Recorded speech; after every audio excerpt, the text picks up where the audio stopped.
February 2007 Shorthand Tamil Senior Grade. Get ready for the dictation. 10 seconds. 5 seconds. Start. நண்பர்களே, நல்லறிஞர்களே, மரபுசாரா எரிசக்தி உற்பத்தியாளர்கள் மாநாட்டில் கலந்து கொண்டு மின்சார அமைச்சர் என்ற முறையில் சிறப்புரையாற்றும் அரிய வாய்ப்பினை நல்கிய உங்களுக்கு என்னுடைய பணிவான வணக்கத்தை தெரிவித்துக் கொள்கிறேன். ஒரு நாட்டின் வேகமான வளர்ச்சிக்கு இன்றைய தினம் மின்சாரம் முக்கியமான தேவையாக கருதப்படுகிறது.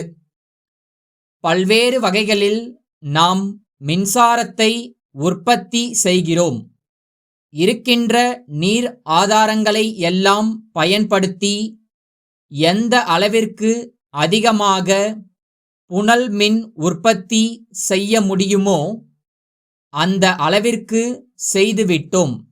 நம்முடைய தேவையை பூர்த்தி செய்ய அனல் மின் உற்பத்தியிலும் அதிக முதலீடு செய்துள்ளோம். அடுத்தபடியாக முக்கியத்துவம் பெறுவது அணுமின் உற்பத்தி. இதற்கு அயல் நாடுகளின் உதவியும் தேவைப்படுகிறது.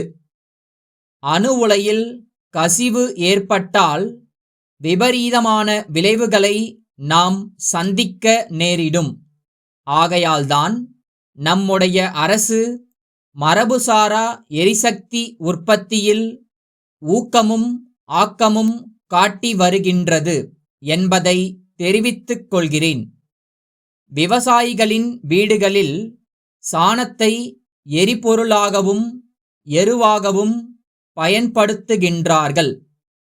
எருவாக பயன்படுத்துவதற்கு முன் சாணத்தை உரிய முறையில் தயாரிக்கப்பட்ட குழியில் சேகரித்து வைத்து அதிலிருந்து வெளிவரும் வாயுவிலிருந்து மின்சாரம் தயாரிக்கலாம். பெரிய அளவில் இல்லாவிட்டாலும் அந்த வீட்டு உபயோகத்திற்கான மின்சாரத்தை தயாரித்துக் கொள்ளலாம் என்பதை உங்கள் கவனத்திற்கு கொண்டு வர விரும்புகிறேன்.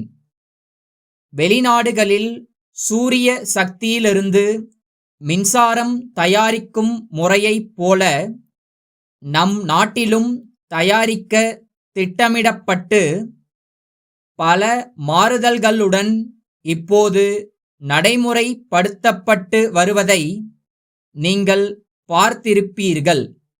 அதனால் சுற்றுச்சூழலுக்கு பாதிப்போ சுகாதாரக்கேடோ ஏற்படுவதில்லை. ஆகவே வீட்டுக்குத் தேவையான மின்சாரத்தை சூரிய சக்தியிலிருந்து பெற்றுக்கொள்ளும் திட்டத்தை விரிவுபடுத்த அரசு நடவடிக்கை எடுத்துள்ளது என்பதை தெரிவித்துக் கொள்கிறேன். அடுத்தபடியாக காற்றிலிருந்து மின்சாரம் தயாரிக்கும் திட்டம் இருக்கிறது. தென் மாவட்டங்களில் இத்திட்டம் தீவிரமாக செயல்படுத்தப்படுகிறது. காற்றின் வேகத்திற்கு ஏற்ப மின் உற்பத்தி இருக்கும். அதற்கு தகுந்தாற்போல் காற்றாலைகள் அமைக்கப்படுகின்றன. சொந்த தேவைக்குப் போக எஞ்சிய மின்சாரத்தை மின் வாரியத்திற்கு விற்றுவிடுகிறார்கள். அதை போன்றே கடல் அலையிலிருந்து மின்சாரம் தயாரிக்கும் ஒரு திட்டமும் பரிசீலனையில் இருக்கிறது என்பதை சுட்டிக்காட்ட விரும்புகிறேன். இத்தகைய திட்டங்களின் மூலம் படித்து வேலையில்லாமல் இருக்கும் இளைஞர்கள் பயனடைவார்கள். சுயதொழில் வாய்ப்பு பெருகுகிறது.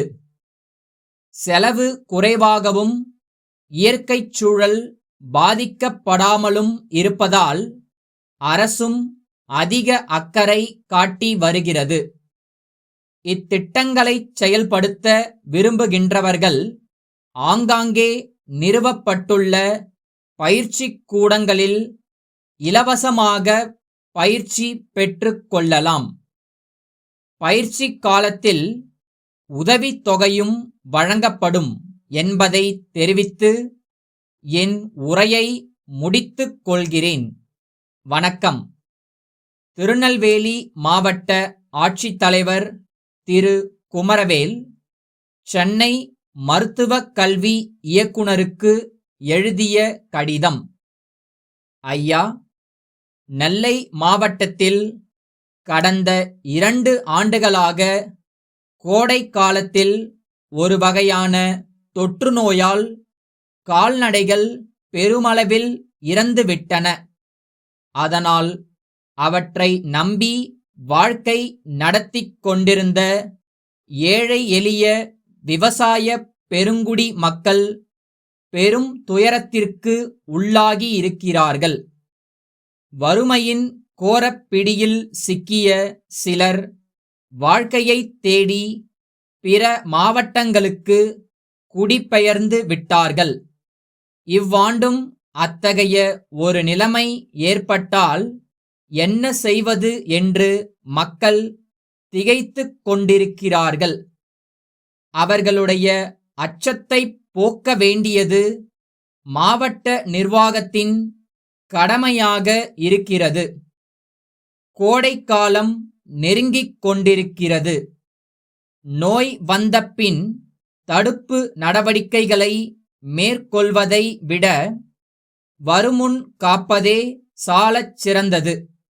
ஆகையால் இம்மாவட்டத்திலுள்ள மருத்துவ குழுவினருக்கு உதவியாக தங்கள் கட்டுப்பாட்டில் வருகின்ற சிறப்பு மருத்துவர்கள் சிலரை அனுப்பி நோய்க்கான காரணத்தைக் கண்டறிந்து தகுந்த சிகிச்சை அளித்து மக்களுடைய பீதியை போக்க ஏற்பாடு செய்யும்படி அன்புடன் கேட்டுக்கொள்கின்றேன். தங்கள் நம்பிக்கையுள்ள